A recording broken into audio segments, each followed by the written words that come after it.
ibaratnya basa Jawane arang yo jamure ra patek berkembang biake ra cepet, Mas. Oke, jadi salah satu keuntungan dari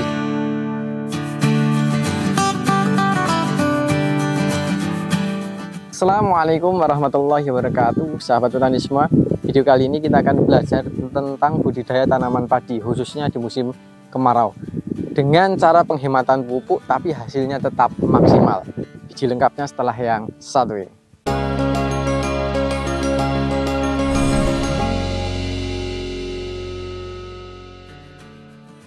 Oke, baik sahabat petani semua, kembali lagi bersama saya Zaki di channel Mitra Bertani TV. Seperti yang telah saya jelaskan di awal tadi, kesempatan kali ini kita akan belajar tentang budidaya tanaman padi. Nah, mungkin saat ini telah memasuki musim kemarau, jadi banyak yang bertanya-tanya bagaimana cara budidaya tanaman padi di musim kemarau. Tentunya berbeda ya dengan musim penghujan, karena tanaman padi relatif banyak membutuhkan air gitu. Jadi bagaimana cara mensikapi ketika budidaya di musim kemarau. Kemudian bisa teman-teman lihat ini di lahan sebelah kanan dan kiri saya, ini dengan waktu tanam yang hampir sama atau malah bebarengan, tetapi hasilnya jauh berbeda gitu. Ini sudah mendekati panen dan ini sepertinya masih cukup lama. Kira-kira apa yang bisa menyebabkan seperti ini? Kemudian di lahan ini juga dilakukan beberapa percobaan, di antaranya adalah mencoba mengurangi penggunaan pupuk. Tetapi dengan pengurangan penggunaan pupuk, alhamdulillah di lahan ini hasilnya bisa tetap maksimal gitu. Kemudian ada beberapa cara juga yang beliau percobakan di lahan ini dan ternyata bisa mendukung untuk menghasilkan tanaman padi yang sebagus ini. Penasaran tips suksesnya seperti apa? Tanpa lama-lama lagi kita akan langsung masuk pada sesi wawancara. Oke, baik sahabat petani semua, di samping saya sudah ada sang pemilik lahannya langsung. Monggo Mas mungkin bisa memperkenalkan diri. Assalamualaikum warahmatullahi wabarakatuh. Nama saya Bapak Joni, petani dari Purworejo Selatan. Mas Joni ya Mas ya, yang sudah lama di Purworejo Selatan. Kalau boleh tahu ini untuk desanya desa mananya? Ini desa Keponggok. Keponggok. Kalau untuk kecamatannya? Kecamatan Purwodadi. Purwodadi. Tepatnya di Purworejo bagian selatan atau sudah pesisir ya Mas? Ya. Untuk ke pantai ini tidak begitu jauh dan ini kategorinya ya. Berapa kilometer? 1 kilometer sampai pantai. Jadi sudah sangat dekat itu. Kemudian di sini termasuk dataran bawah, dataran rendah gitu. Jadi memang untuk saat ini di daerah sini memang didominasi oleh hamparan tanaman padi ya Mas ya. Dan mungkin saat ini kita akan lebih belajar lebih detail tentang budidaya tanaman padi, khususnya mungkin di musim kemarau Mas. Kalau menurut Mas Joni, sebelumnya ini lahan milik Mas Joni ini sudah umur berapa ini Mas? Ini karena untuk MT kedua, untuk antisipasi kekurangan air, saya menanam varietas Cakrabuana. Ya umurnya agak genjah, sekitar kalau deskripsinya 80 hari panen. Ini padi saya usia 70 hari. 70 hari. Jadi pertimbangan untuk musim kemarau salah satunya itu harus Mas Joni lebih memilih yang genjah. Iya, karena di sini kan kadang air sulit. Jadi untuk mengantisipasi itu saya memilih varietas yang cepat panen, genjah, lebih Mas. Cepat itu ya, lebih cepat. Dan mungkin lahan milik Mas Joni ini juga terbilang genjah karena saya tadi juga ada pembandingnya ya Mas ya, dengan varietas berbeda dengan umur yang hampir sama. Ini sudah mendekati panen. Mungkin sekitar berapa hari lagi Mas ini panen? Ya sekitar 10 hari lagi. Ini kan usia 70 hari. Berarti sekitar 10 hari lagi sudah bisa panen gitu. Dan mungkin itu bisa menjadi pertimbangan untuk sahabat petani semua, di mana yang daerahnya mungkin sedikit kekurangan atau keterbatasan dalam sistem irigasi atau pengairan, bisa memilih varietas yang lebih genjah dengan harapan tanaman tidak terlalu kekeringan ya Mas ya. Karena lahan milik Mas Joni ini juga untuk air sepertinya karena semua membutuhkan air, jadi itu harus berganti-gantian. Kalau umur panennya terlalu lama, bisa jadi dia nanti akan kekurangan terhadap air. Kemudian dari segi ini Mas, untuk jarak tanam sendiri untuk musim kemarau ini apakah juga ada yang perlu diperhatikan Mas? Kalau ini saya mencoba sistem tanam 21 Mas, ini 25 45 kali 45 cm. Iya. 25 kali 45 cm dengan setiap lubang itu diisi sekitar berapa bibit awalnya Mas? Ya sekitar 2-3 Mas. 2 sampai 3. Kemudian menggunakan 25 45, tujuan menggunakan jarak itu untuk lebih renggang atau gimana Mas? Ya itu kan untuk biasanya kalau tanamannya jaraknya agak longgar biasanya anakan padi lebih maksimal.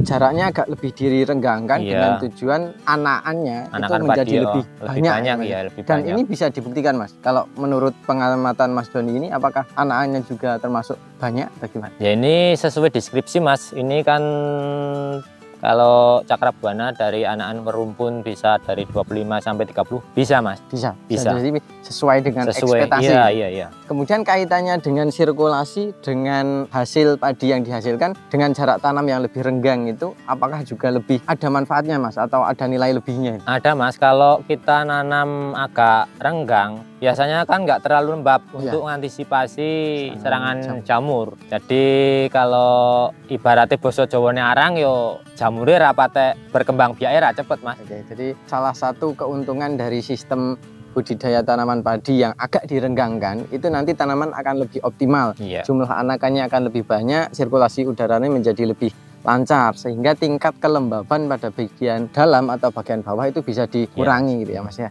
Kemudian mungkin ada kaitannya juga dengan bibit. Biasanya bibitnya juga akan lebih hemat karena jarak tanamnya lebih renggang, tentunya kebutuhan bibitnya akan lebih sedikit. Kemudian tadi juga benar disampaikan tadi satu lubang hanya diisi 2 sampai 3 tanaman. Tapi kalau sekarang melihat ya mungkin sudah 25 sampai 30 anakan ya Mas ya sudah ada gitu. Jadi mungkin itu sahabat petani semua bisa mengadopsi, jangan terlalu berambisi untuk jarak tanam yang terlalu rapat dengan harapan hasilnya lebih banyak. Karena itu belum tentu, karena nanti pertumbuhannya bisa terhambat, kemudian serangan penyakit juga bisa menjadi lebih tinggi. Benar demikian Mas? Benar, ini kan kalau tanaman agak renggang juga kayak pas ini ngantisipasi wareng OPT-nya kan semprotnya bisa sampai ke bawah kalau itu. Jadi lebih tembus ya Mas, lebih bisa menjangkau ke seluruh bagian. Tapi kalau tanamannya terlalu rapat, biasanya untuk pengendalian OPT menjadi lebih kewalahan. Kemudian dari segi hama dan penyakit, lahan milik Mas Doni ini kategorinya masih aman atau gimana Mas di umur 70 hari ini? Ya alhamdulillah Mas, ini kan bisa dilihat ini kayak yang kayak patah leher harusnya udah kelihatan, kayak kena penggerek kelihatan, tapi alhamdulillah kayaknya masih aman lah. Masih aman. Dikategorikan aman. Padahal ini sudah 70 hari lagi, 70 hari dan tinggal 10 hari lagi panen. Jadi sampai saat ini alhamdulillah masih cukup aman. Kemudian untuk ini Mas, pemupukan yang dilakukan untuk Mas Doni sendiri ini untuk di lahan ini sudah dilakukan berapa kali Mas? Saya biasa budidaya tanam padi pemupukan 2 kali pemupukan Mas. Pertama ya umur seminggu saya kasih urea sama punska. Itu perbandingannya sekitar ureanya cuman kan musim kemarau takutnya jamur, jadi ureanya cuma saya kasih 15 kilo, terus yang 35 kilo punska. Terus usia 25 hari saya udah mupuk yang kedua, itu saya pupuk punska. Hanya punska kan sekarang subsidi adanya untuk padi cuma ada urea sama punska Mas. Jadi kalau dulu pas harga-harga agak murah ya dulu pernah pakai kayak KCL Mahkota apa-apa, tapi sekarang kan itu padi kadang gabah harganya nggak menentu, jadi kita nggak berani untuk pakai pupuk mahal. Jadi harga pupuk terus naik. Kemudian ada juga yang langka. Tapi harga gabahnya gabah kan nggak menentu. Kalau lagi pas panen raya mesti jatuh. Jadi itu mungkin suka-sukanya jadi petani ya Mas. Jadi kadang kita yang dituntut untuk kreatif dengan kondisi kepepet. Jadi di tengah kepepet itu kita dituntut untuk lebih kreatif lagi. Tadi menggunakan sekitar 15 kilo urea, kemudian sekitar 35 punska. Punska itu untuk pemupukan pertama. Terus yang pemupukan kedua saya cuma pakai 1 sak punska 50 kilo. Jadi ini luasan sekitar 2000 meter, saya menggunakan pupuk 1 kuintal. 1 kuintal? Iya. Untuk total keseluruhannya ya? Untuk mengantisipasi apa kekurangan kalium, kalau dulu pakai pupuk KCL, sekarang ya pakai kalium cair. Berarti bukan yang ditaburkan, tapi dispray? Itu ya dispray karena kan lebih irit, lebih hemat. Kalau boleh tahu Mas, untuk kalium cair yang digunakan apa ini Mas? Saya menggunakan Orinit, kalium silika yang dari MMT. Jadi ada kandungan kalium, ada silika. Ada silikanya. Iya. Menurut Mas Doni sendiri yang dirasakan dengan aplikasi kalium silika untuk tanaman padi apa Mas? Kalau kalium kan kita mesti juga biar petani awam ngerti, kalium kan kebutuhan ibaratnya sekarang udah jadi pupuk makro, jadi biar pengisian di bulir penuh, gabahnya bernas, nanti digiling jadi berasnya nggak pecah, itu biasanya kan kita perlu kalium. Terus untuk silikanya biasanya di batang kokoh, terus di daun agak tebel atau gimana kita nggak tahu, tapi kalau daunnya agak tebel biasanya serangan jamur bisa nggak terlalu parah nih kan kena serangan jamur. Terus batangnya kokoh nggak mudah rebah mas, nggak mudah roboh gitu. Iya. Jadi itu ya kombinasi antara kalium dan silika, menurut Mas Doni untuk di tanaman padi ini sangat diperlukan. Ya, diperlukan mas, karena untuk memperkokoh batang seperti kita ketahui untuk padi sendiri bagian dalamnya itu berunggang, dan kalau tidak disokong dengan pupuk yang memadai itu biasanya akan lebih sensitif terhadap angin, jadi nanti akan lebih mudah untuk rebah. Tapi kalau untuk cara mempertebalnya bisa dilapisi dengan silika. Kemudian tadi di daunnya juga menjadi lebih tebal sehingga nanti lebih tahan dari serangan hama dan penyakit. Jamur, jadi kemudian untuk kalium sudah sering disampaikan kaitannya manfaatnya juga memang unsur hara makro dan itu mutlak harus diberikan. Ini sebagai langkah kreatif dari Mas Doni karena biasanya memberikan kalium dalam bentuk granul atau ditabur, tapi karena saat ini lumayan mahal dan jadi pakai versi yang ngirit-ngirit saja. Jadi diaplikasikan via spray. Perbandingan dari musim sebelumnya atau ketika menggunakan kalium via ditabur dengan sekarang hanya mengandalkan di spray, hasilnya jauh berbeda atau tidak mas? Kalau yang saya perhatikan karena ini lahan saya sering nanamin itu kayaknya untuk tonase hasil itu kayaknya sama saja mas. Saya pakai yang biasanya kan pakai KCL ini per 2000 meter, biasanya saya untuk aplikasi pemupukan kedua saya kasih 10 kilo. Kalau sekarang kan saya pakai yang kalium cair yang Orinit itu satu botol itu bisa tak buat hampir 4500 meter itu cukup mas. Terus hasilnya ya kayaknya perbandingannya imbang. Jadi tonasenya keluarnya hasil itu imbang lah. Jadi biaya pengeluaran itu bisa kita tekan, tapi hasil produktivitasnya bisa mengimbangi.